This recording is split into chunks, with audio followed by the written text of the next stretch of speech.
Hello everyone, today is Fruitful Friday. Thank you all for coming back again on this Fruitful Friday.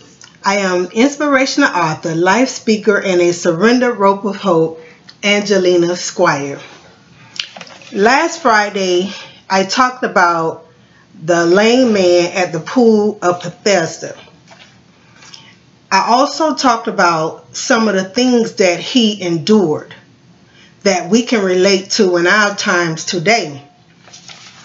He faced obstacles, lack of support, and we also talked about the duration of his suffering, which was 38 long years. So if you missed that video, you can go back on my Facebook page and watch that one.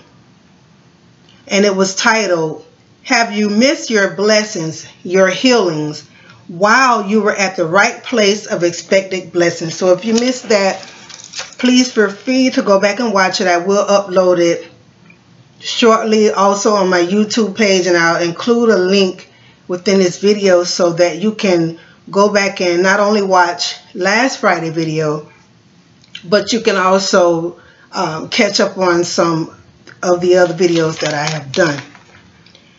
So today, let's go into part 2, where we're talking about the healing at the pool of Bethesda. And this comes from John chapter 5, verses 1 through 15. As I began to look at this passage, as I began to look within these scriptures and read about also the people that were at the pool of Bethesda, you know, there were the blind, the lame, and the paralyzed. I began thinking, you know, that this place is also sort of like a hospital, right? I began to also think, you know, in my mind, what about the people also within their homes? You know, they're suffering. They're also weeping, you know, because they're also, you know, going through some type of pain or discomfort within their body, whether it's physical, emotional, whatever it is. We all experience some type of pain. So I began to visualize this within my mind. And not only that, what about within the church? We also have people that's within the church that have illnesses, you know, that are sick and that are also emotionally broken and also dealing with mental issues and dealing with heart issues, not only medically, but pain. You know, they have scars from mistreatment from people, whatever hurt they experience. So we have some people also within the church that are also wounded. Let's look at John chapter 5, verses 5 through 7. And I'm reading from the New Translation Bible because my husband has the King James Bible right now and he's reading it. So let's look at John chapter 5, verses 5 through 7. One of the men lying there had been sick for 38 years. When Jesus saw him and knew how long he had been ill, he asked him, "Would you like to get well? Do you want to get made whole?"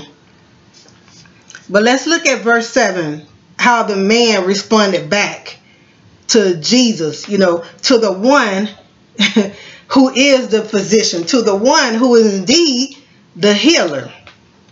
The lame man says, "I can't, sir, for I have no one to help me when the water is stirred up. While I'm trying to get there, someone else always gets in ahead of me." So we know the story that the first one who, you know, gets there when the water is stirred, they receive the healing. So when we look at 7, we can now see, verse 7, we can now see that this man was not only suffering physically, but he was also dealing with loneliness. And how do we know that? because he says, I have no one. I have no one. So not only did he voice that, when you say things, you actually feel the very things that you are saying. Just like some of you are saying today concerning your situation and your conditions. You have now become wounded souls. You have become wounded souls. But when we go back and look at verse 1 in John chapter 5, we see that this is when Jesus had returned to Jerusalem, right? So think about it right now for a moment, that Jerusalem as a city of peace, right? But we see that there were some people there that had no peace. You know, you had all these people with all this sickness. Now, during this time, there was a feast going on. Some people, you know, were rejoicing. You know, they were having a good time. There was a celebration going on. But yet, on the other side of this atmosphere of celebration and feasting, there were an atmosphere of pain. I can imagine hearing sounds of those sick, sounds of those that were ill, moaning and groaning in pain, waiting for the water to stir, waiting for the movement of the water so that they can receive their instant blessings, their instant healing, you know, a complete transformation of their condition. So just like this lame man stated when he said, I can't, I have no one to help me. You may have now perhaps become lonely because no one has come to your aid right now, right? Because no one has come to help you right now in your great time of need. Maybe your friends no longer call you. Maybe your friends no longer come to visit you. Some of you, maybe your family no longer calls you. Maybe your family no longer even comes to visit you, and now you're feeling lonely. What about those ones that are now living within the nursing homes, or they're in the rehabilitation centers, and now their condition maybe perhaps have gotten even worse and no one has come to see about them? So they can also experience feeling lonely, right? Let's look at loneliness. Loneliness is the absence of something. It's the absence of something. Something is missing.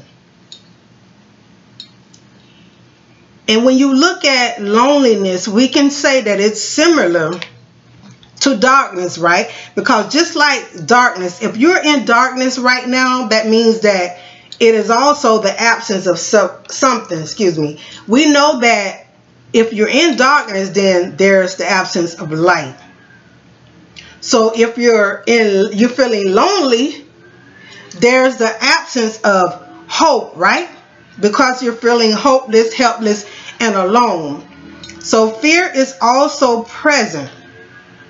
So when you have loneliness, you can expect fear to also be there. And what happens is we begin to cling on to something. We begin to cling on to somebody. We even begin to cling on to relationships.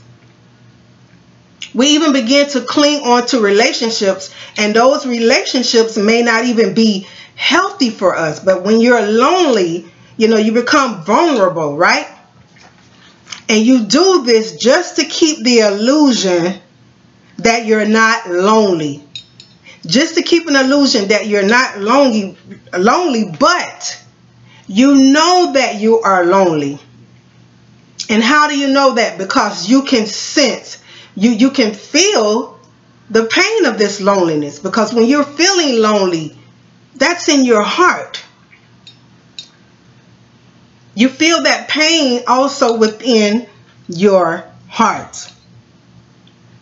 We may need to do another video on loneliness because there's so much that we can talk about on that. But to add to that, loneliness drains life out of you. You feel lifeless. It kills you within. That's why you feel lifeless. Loneliness has the ability to cause its victim to no longer have hope, to no longer even have faith, to believe that they indeed can be healed. The more I began to reflect on this passage, I began thinking about, well, how was this atmosphere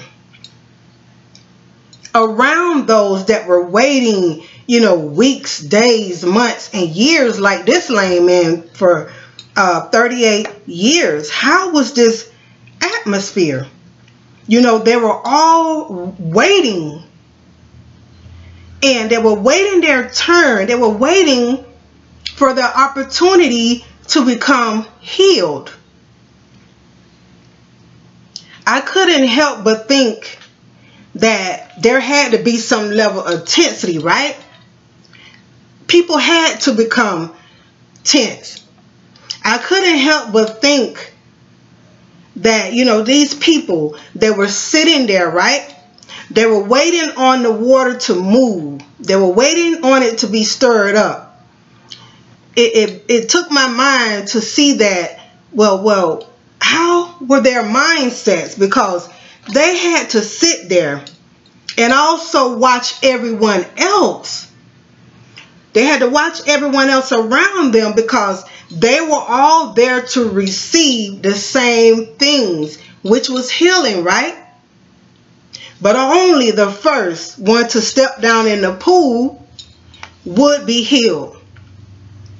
I can envision their patience growing thin as they watched, not one time, but perhaps numerous times, someone else getting ahead of them to get what they also needed and desired to have.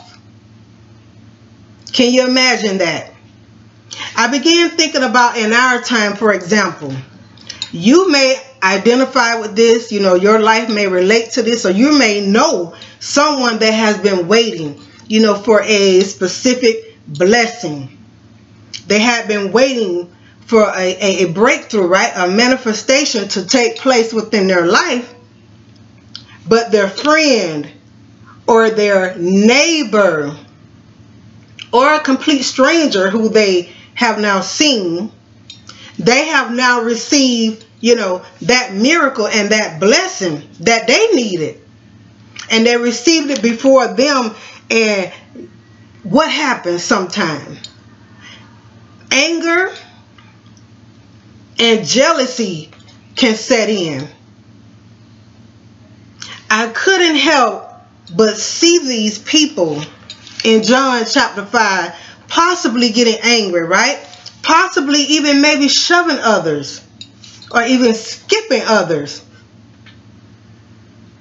I think it's okay to say, when you look at what was happening, if only one person can step down into this pool, there had to be some desperation going on. You're waiting, you're trying to get there before the next person, because only one of you can receive that healing for that day. So there could have been some shoving and skipping and a lot of tense going on, right? I began to wonder also, why did the angel go to the pool and not to the church, not to the synagogue, not to the temple? It's interesting that the people also, they call the pool of Bethesda the house of mercy, right? They call it a house of mercy, but they didn't call the church that. They didn't call the temple that. They didn't call the synagogue a house of mercy. Why? It was because the temple, the church, the synagogue had now become a place of business. It has now become a place of business, a den of thieves. So I wonder how many churches around the world today perhaps are functioning, operating like a business. Thieves. No healing is going on. No praying is going on. But, you know, there's mishandling of funds and so many other things. Everything is going on except what God says. You know, it's no longer God's house. It has become that man or that woman that's over the sheep of that house. It has now become theirs, right? So therefore they're now operating and moving under their own authority. So of course there's no healing, no breakthrough, and no miracles going on there, right? And you can look for that in Luke chapter 9 verse 46. So now, just like I said, instead of praying and healing going on, it became a massive business center. It became a massive business center. So the priests and the Levites, their solution was money, right? Their solution was money. But the sick people, the ordinary people, their solution was miracles. Miracles. We're still talking about the lame man who was in his condition for 38 years, the lame man at the pool of Bethesda. That's a long time to wait. Can you imagine you yourself waiting this long? You probably have waited this long, and some of you, you know, you may have even waited even longer than this man, but now you have stopped believing. You stopped believing. I began to also say, now why did God even ask this man, basically, would you like to be healed? That sounds kind of strange, right? When you know someone has been lying down in a certain situation. You know someone perhaps have been lying down in some mess for so long, and you know their condition, and you are the healer, but you're going to ask them that? Jesus already knew his condition, yes. But listen, this is just like the Lord asking you and I on today. Do you wish to stop repeating the same old mistakes, going the same old cycles within your marriages, your friendships, your family, you know, the same old cycles in that sin, that mess that you're in? But he has asked you this to get your attention. He's getting your attention to your situation. Could it be that some of you that are watching me right now, that you want to remain where you are because it's safer, you know, or you feel more secure, so you choose to stay there? And not only stay there, some of you have a habit of blaming others for where you are right now. You know, some of you are saying, well, I don't have this and I don't have that.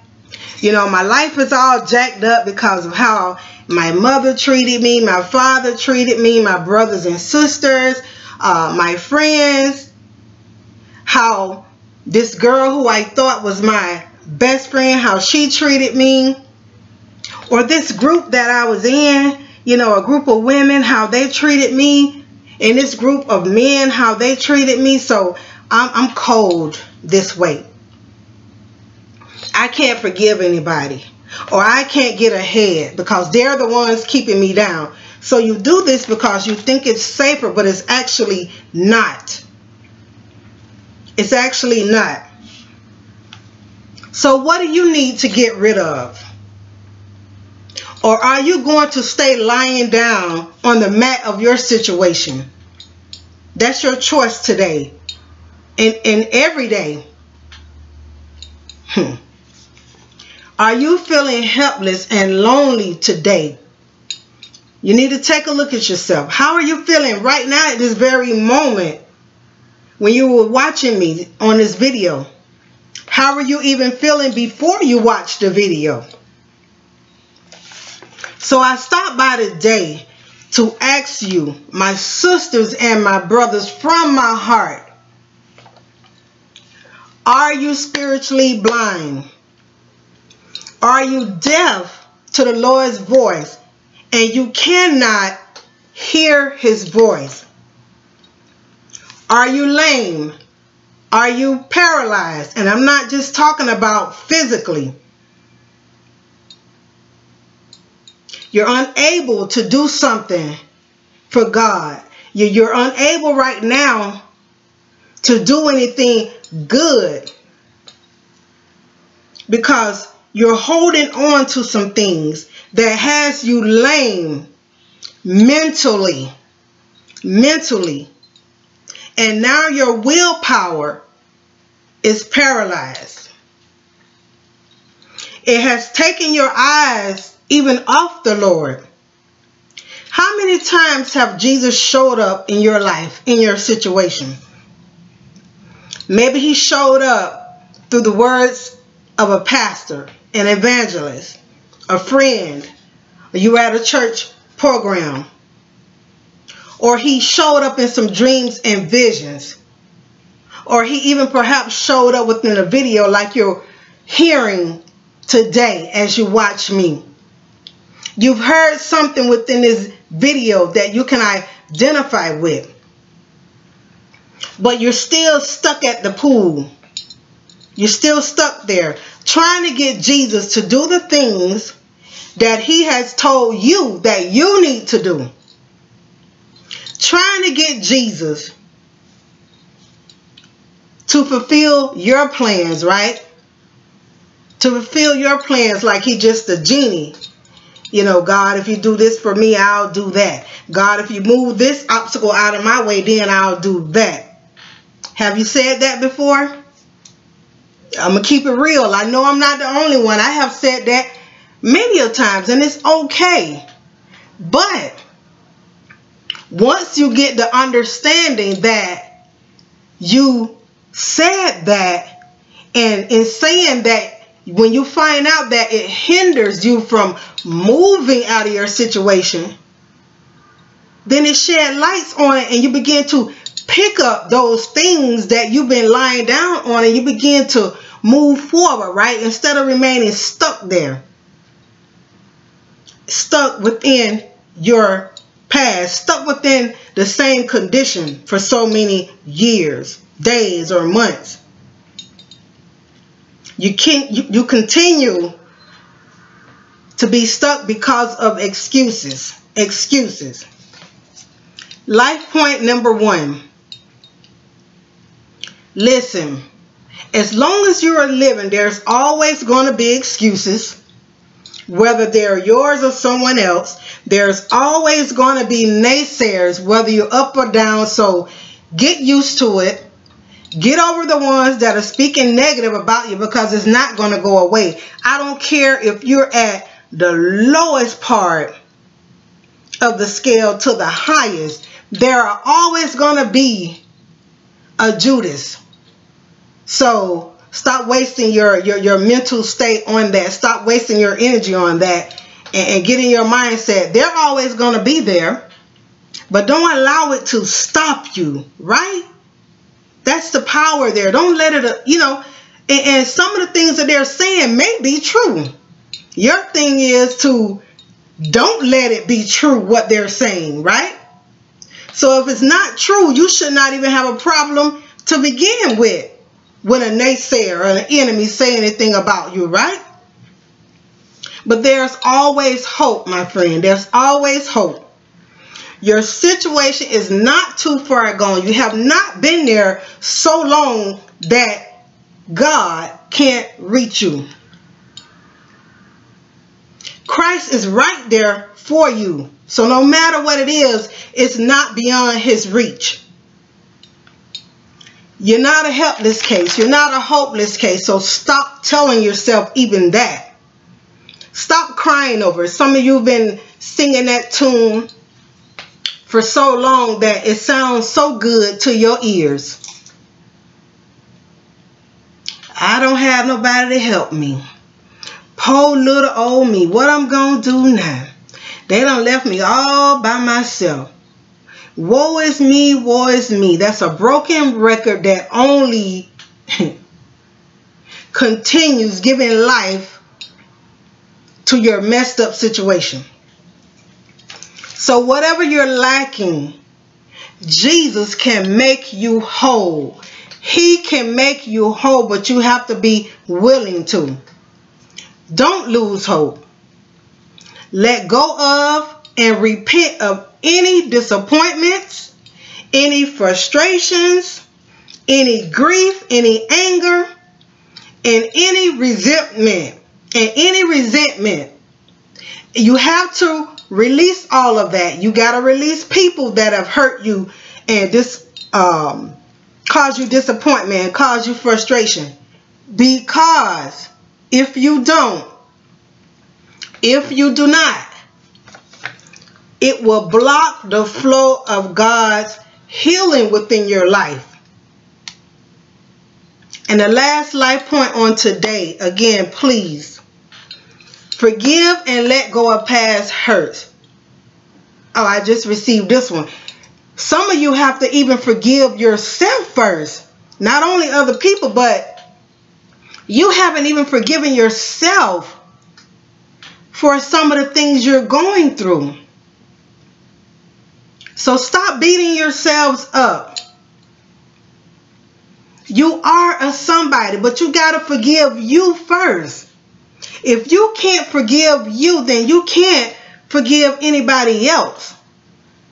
If you can't face that you are lonely and you are hurt, you are bitter and angry for whatever reason, then you can't receive healing. You can't receive it. So stop carrying around this baggage with you every day, day in and day out. And allow God to heal your inner being. You have to be healed within. Just like when we talked about happiness, that comes from you. No one can make you happy. Not even money. It's you are the one who decides. It's a choice. That's what you have to know. It's a decision to wake up every morning. I'm going to be happy regardless of what anybody say or do or whatever. Some of you have to wake up and stop letting your day decide it for you and begin to wake up and decree and declare that you own your day. You begin to praise and worship the Lord. Give him thanks and praise. Not asking him right away, not asking him about things, not even really thinking about yourself, but lifting him up for who he is. Acknowledging the fact that he goes ahead of you before you leave your homes. But if you don't do that and you just wake up, get dressed and go, well then you're like a walking billboard that's saying, okay, here I am, Satan, do whatever you want to do, because you don't have any substance to even fight anything negative that comes towards you because you didn't spend that time with the Creator first. So again, please forgive yourself first. Forgive other people. Let go of excuses. Let go of past hurts. Let go of all hurts. And allow God to heal you within. It's time to stop choosing, to just survive, to just exist. How many times you hear someone when you ask them, how are you doing today? Oh, I guess I'm okay. I'm just getting by. I'm just getting by. That sounds like you're just existing. And choose to live authentically. Choose to live authentically who God created you to be. So take the time go over John chapter 5 verses 1 through 15 and really begin to look at what was going on there and relate it to your life today and receive your healing. Receive the opportunity to become whole. Pick up those very things that you have been lying down on. Because not only is your healing and deliverance for you,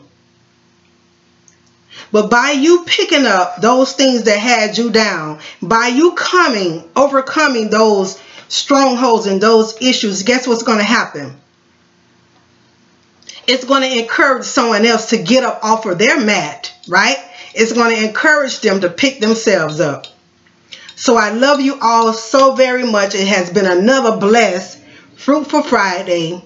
I love you, but God loves you best. I will see you all next week. Be blessed.